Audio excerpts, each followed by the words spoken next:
Want to stop others from reposting your Instagram posts? In this quick tutorial, I'll show you how to turn off reposting on your posts in 2025. First, make sure your Instagram app is updated to the latest version. Go to your App Store or Google Play, search for Instagram, and tap Update if available.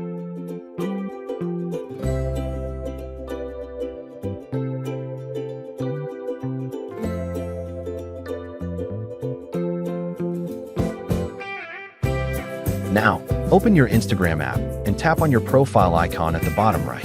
Then, tap the three lines at the top right to open the menu. Scroll down and find the Sharing and Reuse.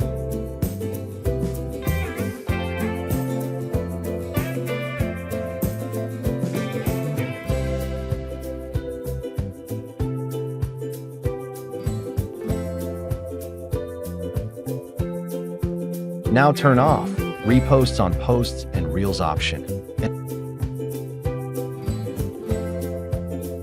And that's it. If you found this helpful, hit like and share it.